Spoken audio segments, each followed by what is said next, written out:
বহু কেইজনে মোক প্ৰশ্ন সুধি আছে আমাৰ হাই স্কুল কন্ট্ৰাকচুৱেল টিচাৰৰ এপইন্টমেন্ট কেতিয়া দিব কোনোবাই সুধি আছে আশা কৰ্মীৰ বিষয়ে দুআষাৰ কক কোনোবাই কৈ আছে অংগনবাদীৰ বিষয়ে দুআষাৰ কক যে মিউচুৱেল ট্ৰান্সফাৰৰ পোৰ্টেলটো কেতিয়া খুলিব তৃতীয় পৰ্যায়ৰ আবেদনৰ প্ৰক্ৰিয়া কেতিয়া আৰম্ভ হ'ব মোক বহুত লৰা ছোৱালীয়ে প্ৰশ্ন কৰিছে যে পুলিচৰ ফিজিক্যাল ফিটনেস আমি পাস কৰিলো এতিয়া লিখিত পৰীক্ষা কেতিয়া হ'ব অলপতে গুৱাহাটী উচ্চ ন্যায়ালয়ে প্ৰাদেশিকৰণৰ ব্যৱস্থাটোৰ ওপৰত এটা গুৰুত্বপূৰ্ণ ৰায় প্ৰদান কৰিছে যোৱা দিনকেইটা আমাৰ বাবে ব্যস্ততাৰে পৰিপূৰ্ণ আছিল বিকাশৰ 12 দিন আমি 11 ডিসেম্বৰ তাৰিখে গুৱাহাটীত আৰম্ভ কৰিছিলো আৰু এই 12টা দিনত উচ্চতৰ মাধ্যমিকত শিক্ষাৰ্থীৰে উত্তীৰ্ণ হোৱা ছাত্ৰ ছাত্ৰী সকললৈ স্কুটি যোগান উচ্চ মাধ্যমিক পৰীক্ষাত শিক্ষাৰ্থীৰে উত্তীৰ্ণ হোৱা ছাত্ৰ সকললৈ আনন্দৰাম বৰুৱা বঁটা প্ৰদান নৱমমান শ্ৰেণীৰ ছাত্ৰ ছাত্ৰী সকললৈ সাইকেল প্ৰদান মাইক্ৰ ফাইনেন্স লোনত 50,000 টকালৈকে যিসকলে ঋণ দিবলৈ বাকি আছিল তেওঁলোকলৈকে নো ডিউ সাৰ্টিফিকেট তেওঁলোকৰ টকা আমি বেংকত উভতাই দিলো মহিলা মাতৃ সকললৈ নো ডিউ সাৰ্টিফিকেট আৰু তাৰ লগে লগে যোৱা প্ৰলয়ংকৰী বানপানীত ক্ষতিগ্ৰস্ত হোৱা লোকসকললৈ কিছু হলেও আৰ্থিক সকাহ এই গোটেইবোৰ কৰ্মযোগ্য বিকাশৰ 12টা দিনত আমি সমাপন কৰিলো ইয়াৰ মাজতেই আমি প্ৰায় 20 লাখ লোকলৈ ৰেশন কাৰ্ডো আগবঢ়াবলৈ সক্ষম হলো লোকসভা নিৰ্বাচনৰ পিছত অসমৰ সমূহ জিলালৈ যোৱাৰ মোৰ সৌভাগ্য হোৱা নাছিল এই সুযোগতে নগাঁও ডিব্ৰুগড় লখিমপুৰ যোৰহাট গোলাঘাট এই গোটেই কেইখন জিলাত একবাৰকৈ যোৱাৰ সুযোগ পালো আৰু এই সময়ছোৱাৰ মাজতেই সামুগুৰিলৈ গৈ সামুগুৰিৰ ৰাইজক বিধানসভাৰ উপনিৰ্বাচনত বিজেপি দলক বিপুল ভোটত বিজয়ী কৰোৱাৰ বাবে ধন্যবাদ জনোৱাৰো সুযোগ ললো নতুন বছৰ অহাৰ সময়তে আমাৰ আটাইতকৈ চিন্তাৰ বিষয় হৈ পৰে ৰোড ট্ৰেফিক এক্সিডেন্ট অৰ্থাৎ যান-বাহন সম্পৰ্কীয় দুৰ্ঘটনা এই যান-বাহনৰ দুৰ্ঘটনাই প্ৰতি বছৰে আমাৰ ৰাজ্যখনত প্ৰায় 3,000তকৈ অধিক লোকক মৃত্যুৰ মুখলৈ লৈ যায় যি কাৰণে হওক কাৰোবাৰ অসাৱধানতাৰ বাবে হেলমেট নিপিন্ধাৰ বাবে মদ খাই গাড়ী চলোৱাৰ বাবে বা আন বিভিন্ন কেতিয়াবা ৰাস্তা ঘাটত অসুবিধা থকা কাৰণে বিভিন্ন কাৰণত প্ৰতি বছৰে প্ৰায় 3,000 লোকৰ দুৰ্ঘটনাত মৃত্যু হয় চৰকাৰ গঠন কৰাৰ দিনৰ পৰা এই মৃত্যুৰ হাৰ কমাবলৈ আমি নিৰন্তৰ প্ৰয়াস কৰিছিলো এই বছৰটো আমাৰ বাবে এটা সফলতাৰ বছৰ আছিল এই বছৰত আৰক্ষী জিলা প্ৰশাসন পৰিবহন বিভাগ আৰু ৰাইজৰ অকুণ্ঠ সহায় সহযোগিতাত আমি যান-বাহন দুৰ্ঘটনাত নিহত লোকৰ সংখ্যা আজি পৰ্যন্ত 400 অৰ্থাৎ প্ৰায় 15% আমি হ্ৰাস কৰিবলৈ সক্ষম হৈছো অৱশ্যে নলবাৰীৰ কেবিনেটত যান-বাহন আইন পালনৰ ক্ষেত্ৰত আমি কিছু শিথিল হোৱাৰ সিদ্ধান্ত লোৱা বাবে আমি 20% লক্ষ্যৰ পৰা আমি 15% লক্ষ্যলৈ আমি অৱনমিত হলো তথাপিতো এটা বছৰত 400 জন লোকৰ জীৱন ৰক্ষা আৰু 15% মৃত্যুৰ হাৰ যান-বাহন দুৰ্ঘটনাত কমোৱাটো এটা আমাৰ সকলোৰে সামগ্ৰিক সফলতা বুলিয়ে আমি ক'ব লাগিব এতিয়া মোৰ এটা বিশেষ অনুৰোধ অহা যোৱাকালি 25 ডিসেম্বৰৰ পৰা 15 জানুৱাৰীৰ ভিতৰত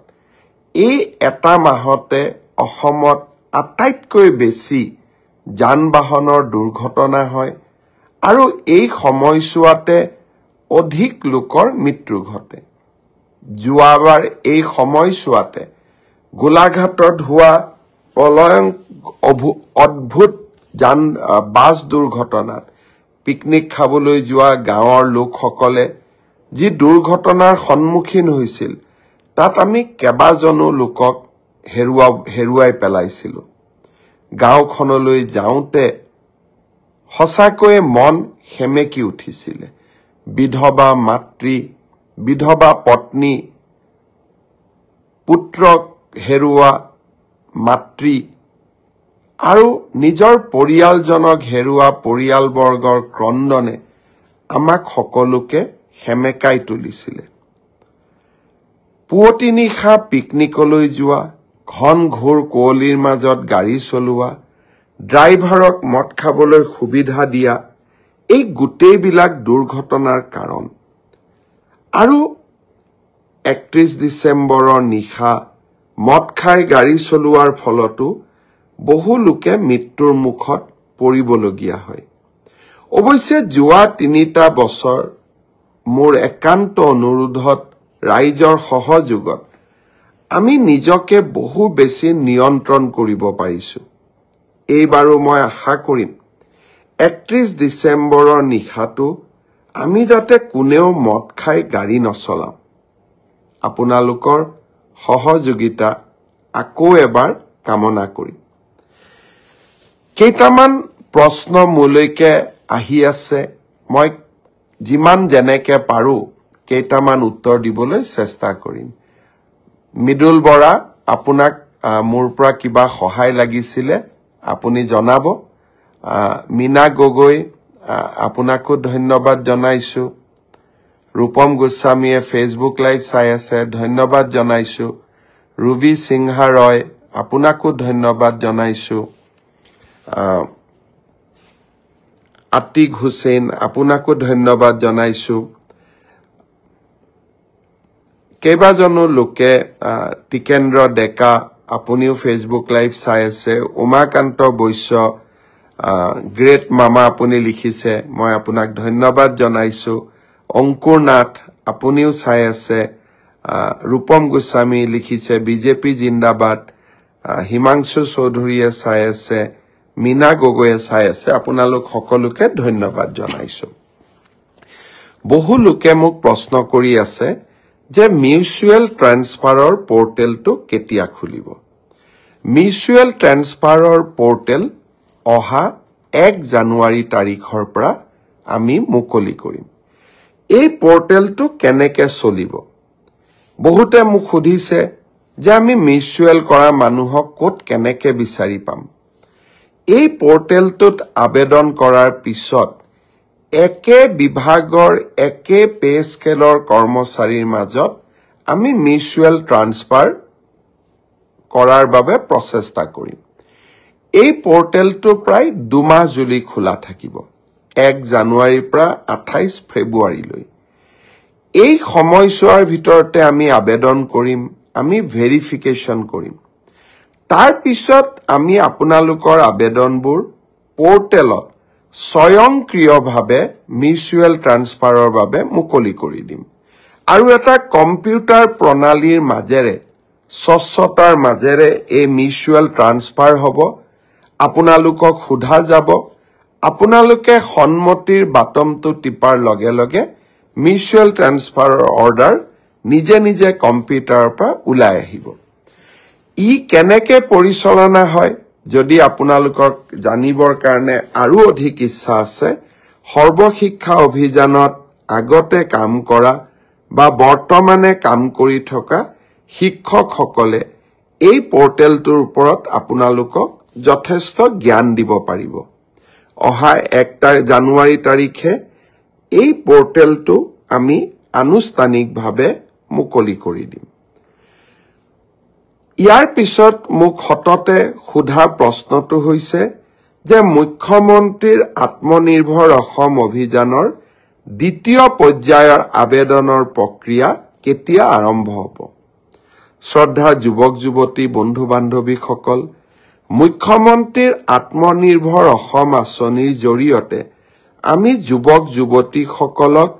ব্যৱসায় কৰিবৰ বাবে উদ্যোগ কৰিবৰ বাবে 2 লাখ টকা আগবঢ়াও আৰু যিসকলে MBBS ইঞ্জিনিয়াৰিং পাছ কৰিছে তেওঁলোকক আমি 5 লাখ টকা আগবঢ়াও যোৱাবাৰ আমি 25,000 যুৱক যুৱতীক ইতিমধ্যে 1 লাখ টকাকৈ আগবঢ়াইছো আৰু তেওঁলোকৰ গোটেই ব্যৱসায় উদ্যোগ কেনেকৈ চলিছে তাক সৰজমিন ভাৱে তদন্ত কৰাৰ পিছত 2025 চনত তেওঁলোকক আমি আৰু 1 লাখ টকা দিবৰ বাবে চেষ্টা কৰিম এতিয়া হৈছে নতুনকৈ আবেদন কৰা ইতিমধ্যে 1,54,000 যুৱক যুৱতীয়ে নতুনকৈ এই আত্মনিৰ্ভৰ অভিযানৰ বাবে আবেদন কৰিছে এই বছৰ আমি ৭৫,000 যুৱকক 1 লাখ টকা প্ৰথম কিস্তিত দ্বিতীয় কিস্তিত 1 লাখ টকাকৈ আগবঢ়াম ইতিমধ্যে যি 1,54,000 যুৱক যুৱতীয়ে পঞ্জীয়ন সমাপ্ত কৰিলে এতিয়া তেওঁলোকৰ বাবে আবেদনৰ সময় আৰু তেওঁলোকে অহা 1 জানুৱাৰীৰ পৰা আবেদন কৰাৰ সুবিধা পাব 1 তাৰিখে অহা 1 জানুৱাৰী তাৰিখে আমি এই আবেদনৰ পোৰ্টেলটো মুকলি কৰি দিম মিউচুৱেল ট্ৰান্সফাৰৰ পোৰ্টেলো মুকলি হ'ব আৰু সমান্তৰালভাৱে মুখ্যমন্ত্ৰীৰ আত্মনিৰ্ভৰ অভিযানৰ আবেদনৰ পোৰ্টেলো আমি 1 জানুৱাৰী তাৰিখে মুকলি কৰি দিম ইয়াৰ পিছত আৰু এটা বিশেষ কথা মই আপোনালোকক জনাব খুজিছো লখিমপুৰৰ কেবিনেটত আমি এটা বিশেষ ঘোষণা কৰিছিলো যে ষ্টেট বেংক অফ ইণ্ডিয়া আৰু অসম চৰকাৰৰ মাজত আমি এখন বুজাবুজিৰ চুক্তি স্বাক্ষৰ কৰিম যাৰ জৰিয়তে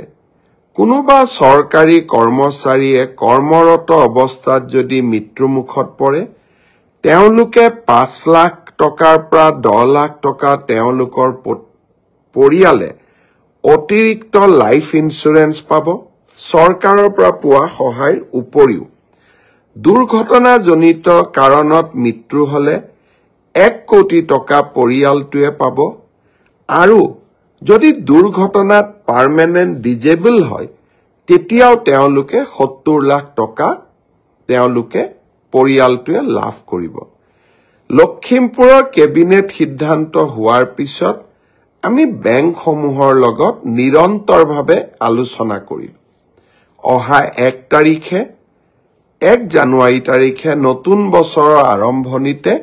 state bank of India union bank of India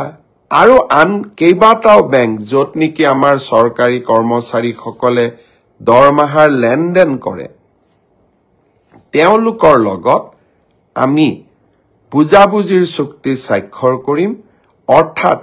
1 তাৰিখৰ পৰাই এই কেবিনেট সিদ্ধান্ত কাৰ্যকৰী হ'ব শ্ৰদ্ধাৰ অসমবাসী ৰাইজ মুখ্যমন্ত্ৰীৰ আত্মনিৰ্ভৰ অভিযান কৰ্মচাৰীসকললৈ জীৱন সুৰক্ষা আৰু মিউচুৱেল ট্ৰান্সফাৰ প্ৰতিটো প্ৰতিশ্ৰুতিকে বাস্তৱত ৰূপায়ণ কৰিবৰ বাবে আমি প্ৰতিটো মুহূৰ্তই কাম কৰো আৰু এই কামবিলাক সম্পূৰ্ণ হোৱাৰ লগে লগে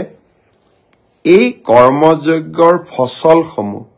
আপোনালোকৰ বাবে লৈ আহো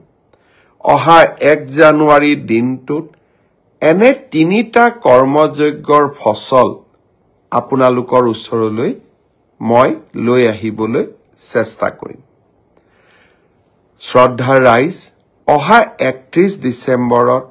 মিছন বসুন্ধৰাৰ আবেদনৰ সময় শেষ হ'ব। এইবাৰ মিছন বসুন্ধৰাত আমি চেষ্টা কৰিছো যাতে অসমৰ শিক্ষানুষ্ঠানসমূহ, ক্লাবসমূহ, সাংস্কৃতিক অনুষ্ঠানসমূহ, আমাৰ মন্দিৰসমূহ, নামঘৰসমূহ, এওঁলোকে যাতে য'ত আমাৰ এই অনুষ্ঠানবোৰ আছে, এই মাটিবোৰ যাতে আমি ম্যাদী পট্টা কৰি ল'ব পাৰোঁ। তাৰ কাৰণে আমি কেবিনেটত সিদ্ধান্ত লৈছিলো যে লগে লগে পঞ্জীয়ন নম্বৰটোও নালাগে। যেতিয়ালৈকে আমি মিছন বসুন্ধৰা শেষ কৰিম, অৰ্থাৎ আবলটনৰ বাবে আমি সাজু হ'ম, য'ত নেকি প্ৰায় 8-9 মাহ সময় লাগিব, এই সময়ছোৱাৰ ভিতৰতে পঞ্জীয়ন নম্বৰটো সংগ্ৰহ কৰিলেও হ'ব। আৰু পঞ্জীয়ন ল'বৰ বাবেও আমি চাৰ্টাৰ্ড একাউণ্টেণ্ট আদিৰ যি আগতে অডিট ৰিপৰ্ট লাগিছিল, সেই ব্যৱস্থাও আমি স্থগিত কৰিছো। এটা পঞ্জীয়ন লাভ কৰাৰ নিয়ম আমি সহজলব্ধ কৰিছো আৰু পঞ্জীয়ন পিছত কৰিলেও আবেদন কৰাৰ ৰাস্তাও আমি খুলি দিছো। মই সামাজিক অনুষ্ঠানসমূহক এইবাৰ মিছন বসুন্ধৰাত অহা 31 ডিচেম্বৰৰ আগতে আবেদন কৰিবলৈ পুনৰ এবাৰ আহ্বান জনাম। আৰু এই প্ৰচেষ্টাত সহায় কৰিবৰ বাবে আমাৰ মন্ত্ৰী, বিধায়ক আৰু আমাৰ জনপ্ৰতিনিধি বা সমাজ সেৱিক যিসকল ৰাইজৰ লগত কাম কৰে, তেওঁলোককো মই এই ক্ষেত্ৰত আমাৰ সামাজিক অনুষ্ঠানসমূহক প্ৰেৰণা যোগাবৰ বাবে আহ্বান জনাম। অহা 1 জানুৱাৰী তাৰিখে আৰু আমি কেইবাটাও নতুন আঁচনি হাতত লোৱাৰ বাবে চেষ্টা কৰিম। কিন্তু আটাইতকৈ গুৰুত্বপূৰ্ণ 1 জানুৱাৰী তাৰিখে আমি যি নতুন কাম আৰম্ভ কৰিম, তাৰ ভিতৰত মই কেইটামান ঘোষণা কৰিবলৈ চেষ্টা কৰিম যে কেনেকৈ অহা বছৰটো আমাৰ চৰকাৰে কিতাপৰ বৰ্ষ হিচাপে পালন কৰিব। অহা কালিৰ পৰা গুৱাহাটীত অসম প্ৰকাশন পৰিষদ আৰু পুস্তক বিক্ৰেতা সংস্থাৰ যৌথ উদ্যোগত প্ৰথমবাৰৰ বাবে খানাপাৰা খেলপথাৰত গ্ৰন্থমেলা অনুষ্ঠিত হ'ব। চানমাৰী ইঞ্জিনিয়াৰিং ইনষ্টিটিউট খেলপথাৰৰ পৰা আহল বহলকৈ যাতে গ্ৰন্থমেলা অনুষ্ঠিত কৰিব পাৰি, সেইবাবে এইবাৰ আমি গ্ৰন্থমেলা খানাপাৰাৰ ভেটেনাৰী খেলপথাৰত অনুষ্ঠিত কৰিম। কিতাপৰ বৰ্ষটো 1 জানুৱাৰীৰ পৰা আৰম্ভ হ'ব, কিন্তু মই আহ্বান কৰিম প্ৰতিগৰাকী গ্ৰন্থপ্ৰেমী ৰাইজক যেন আমি সকলোৱে এইবাৰ গ্ৰন্থমেলালৈ যাওঁ আৰু যিবোৰ অঞ্চলত গ্ৰন্থমেলা অনুষ্ঠিত নহয়, সেইবোৰ অঞ্চলত কিতাপৰ দোকানলৈ গৈ আমি যাতে কিতাপ কিনাৰ অভ্যাস আৰম্ভ কৰোঁ।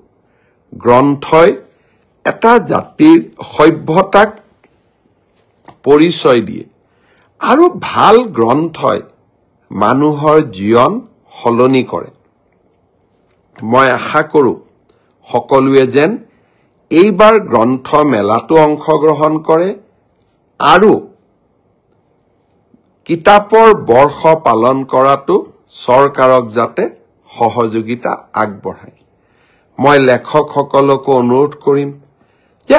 আশাৰ কথা লিখিবৰ বাবে আমি চেষ্টা কৰিব লাগে। হতাশা, নিৰাশা, বিপ্লৱ, এইবিলাক লেখনিয়ে পাঠক সমাজক কৰবাৰ পৰা নহয় কৰবাৰ পৰা কিতাপৰ পৰা আঁতৰাই লৈ যায়। ইয়াৰ পৰিৱৰ্তে আমাৰ গৌৰৱময় অতীত, আমাৰ চাৰিওফালে থকা সমাজৰ বিভিন্ন ঘটনা আৰু ভৱিষ্যতৰ আশাৰ ভাৰত, আশাৰ সপোন, এইবিলাক কথাৰ ওপৰত যেতিয়া আমি গ্ৰন্থ ৰচনা কৰিম, মই ভাবো এই গ্ৰন্থই পাঠকসকলক অত্যন্ত উৎসাহিত কৰে। মই লিখা গোটেই কেইখন গ্ৰন্থই কৰবাত নহয় কৰবাত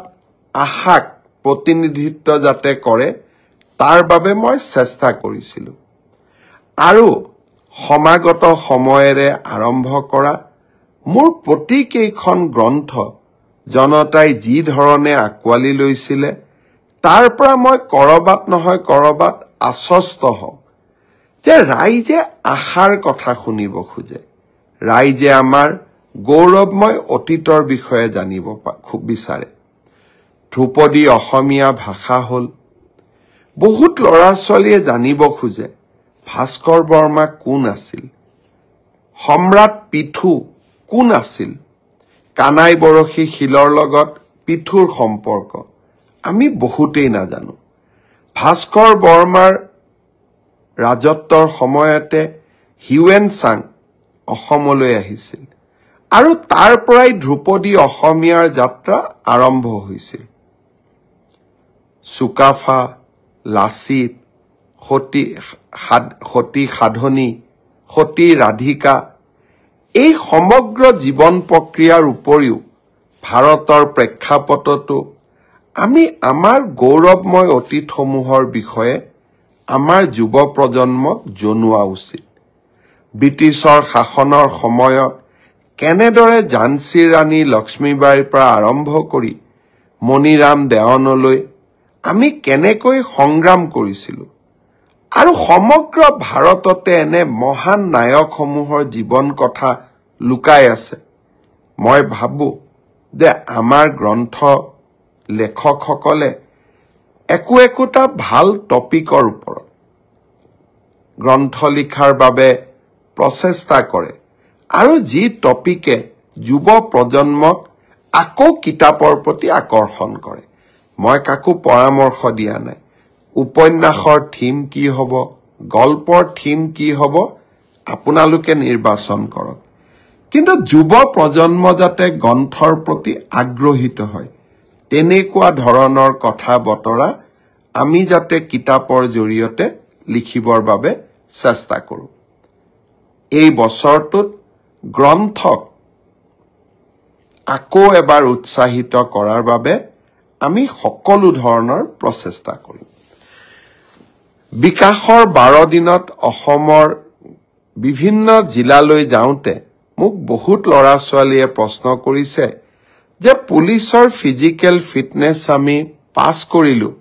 এতিয়া লিখিত পৰীক্ষা কেতিয়া হ'ব? ফেব্ৰুৱাৰী মাহৰ ভিতৰত এই লিখিত পৰীক্ষা সমাপন কৰাৰ বাবে আমি প্ৰচেষ্টা কৰিম। বহুত ল'ৰা ছোৱালীয়ে সুধিছে যে মামা এডিআৰই ৰিজাল্ট কেতিয়া দিব? এডিআৰই ৰিজাল্টটো আমি তৃতীয় আৰু চতুৰ্থ বৰ্গৰ আটাইকেইটা পৰীক্ষাৰ ৰিজাল্ট আমি ফেব্ৰুৱাৰী মাহৰ শেষৰ ফালে বা মাৰ্চ মাহৰ প্ৰথম সপ্তাহতে দিবৰ বাবে আমি চেষ্টা কৰিম। ইতিমধ্যে এই গোটেই প্ৰচেষ্টাবোৰ আৰম্ভ হৈছে আৰু আমাৰ প্ৰচেষ্টা হ'ব যে নিৰ্ধাৰিত সময়ত এইবাৰ আমি প্ৰতিশ্ৰুতি দিয়া অনুসৰি 30,000 নিযুক্তি আমি যাতে সমাপন কৰিব পাৰোঁ। প্ৰাদেশিকৰণৰ ওপৰতো আমাৰ সমাজত বহুত চিন্তা চৰ্চা হৈ থাকে। অলপতে গুৱাহাটী উচ্চ ন্যায়ালয়ে প্ৰাদেশিকৰণৰ ব্যৱস্থাটোৰ ওপৰত এটা গুৰুত্বপূৰ্ণ ৰায় প্ৰদান কৰিছে। আমি সেই ৰায় অধ্যয়ন কৰি আছো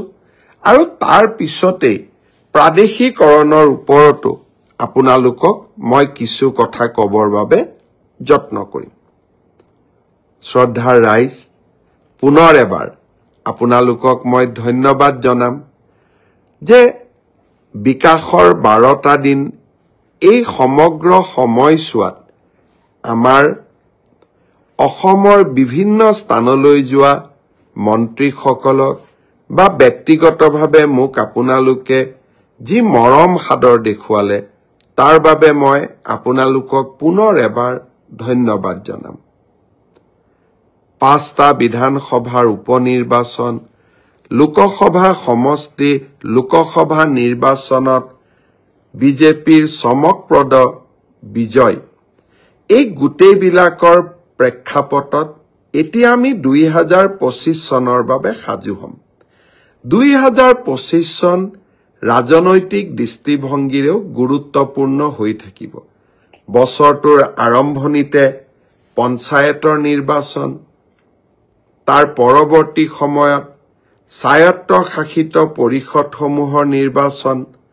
আৰু তাৰ পিছত বিটিআৰৰ নিৰ্বাচন। আৰু এই ধৰণে 25 চনৰ ৰাজনৈতিক ঘটনাৰাজিৰ মাজতেই আমি 26ৰ বিধানসভা নিৰ্বাচনলৈও আগবাঢ়ি যাম। স্বাভাৱিকভাৱেই 2025 চনটো আমাৰ বাবেও ফুল অফ একশ্যন বা আমাৰ বাবেও ব্যস্ততাপূৰ্ণ হ'ব। ৰাইজৰ মাজত এই বছৰটোত গৈ থকাৰ বাবে চেষ্টা কৰিম আৰু এই বছৰটোতে আৰম্ভণিতে এডভান্টেজ আছাম অৰ্থাৎ অসমলৈ বিনিয়োগ আনাৰ বাবে আমি বিনিয়োগ সন্মিলন আৰু তাৰ লগত ইনভেষ্টমেণ্টৰ লগত ইনভেষ্টমেণ্ট আৰু ইনফ্ৰাষ্ট্ৰাকচাৰ সন্মিলনখনো আমি 25 আৰু 26 ফেব্ৰুৱাৰীত আয়োজন কৰিম। 24 ফেব্ৰুৱাৰীত প্ৰধানমন্ত্ৰী নৰেন্দ্ৰ মোদী ডাঙৰীয়া অসমলৈ আহিব আৰু সেই দিনাখনে আমি 8,000তকৈও অধিক যুৱক যুৱতীৰে ঝুমুৰ এই অসমৰ চাহ বাগিচাৰ জনগোষ্ঠীৰ বিশেষ সাংস্কৃতিক উপাদানটোক গুৱাহাটীৰ সৰুসজাই ষ্টেডিয়ামত আমি সামগ্ৰিক প্ৰদৰ্শন কৰিম। প্ৰধানমন্ত্ৰী ডাঙৰীয়া নিশা গুৱাহাটীতে কটাব আৰু 25 তাৰিখে আমি আমাৰ ইনভেষ্টমেণ্ট আৰু ইনফ্ৰাষ্ট্ৰাকচাৰ সামিটখন আমি মুকলি কৰিম। দেশ বিদেশৰ বিনিয়োগকাৰীসকলক আমি নিমন্ত্ৰণ কৰি পৰিৱৰ্তিত অসমৰ প্ৰতিচ্ছবিখন তেখেতসকলক দেখুৱাব খুজিছো। এসময়ত অসম গুলীকাণ্ড, বোমা বিস্ফোৰণ আন্দোলনৰ কাৰণে বিখ্যাত আছিল। আজি এখন পৰিৱৰ্তিত অসম আমি সকলোৱে দেখা পাইছো। যোৱা 25টা বছৰৰ অস্থিৰতা, ক'ব গ'লে তমসাই আৱৰি ৰখা অসম এখনক আমি এক নতুন দিগন্তলৈ লৈ যোৱাৰ প্ৰচেষ্টা কৰিছো। সকলোৰে মাজত মিলা প্ৰীতিয়ে আজি এখন নতুন অসমৰ কৰবাত নহয় কৰবাত প্ৰতিচ্ছবি আমাৰ ওচৰলৈ লৈ আহিছে। কেইদিনমান আগতে এখন মই সভাত কৈছিলো, অন্ধকাৰক প্ৰতিদিনে প্ৰতিনিধিত্ব কৰে আৰু নতুন অসমক সেমি কণ্ডাক্টৰে প্ৰতিনিধিত্ব কৰে। প্ৰতিদিন যুগৰ পৰা সেমি কণ্ডাক্টৰ যুগলৈ এই 25টা বছৰৰ পৰিৱৰ্তনক আমি ইনভেষ্টমেণ্ট ইনফ্ৰাষ্ট্ৰাকচাৰ সামিটৰ সময়ত আমি জনতাক আৰু বিনিয়োগকাৰীসকলক দুইটাকে দেখুৱাব বিচাৰিছো। আৰু জানুৱাৰী মাহত ময়ো মনতে থিৰাং কৰিছো যে বিনিয়োগকাৰীসকলক আকৌ এবাৰ নিজে লগ কৰি অসমলৈ বিনিয়োগৰ বাবে আহ্বান জনাম। আপোনালোকৰ পৰাও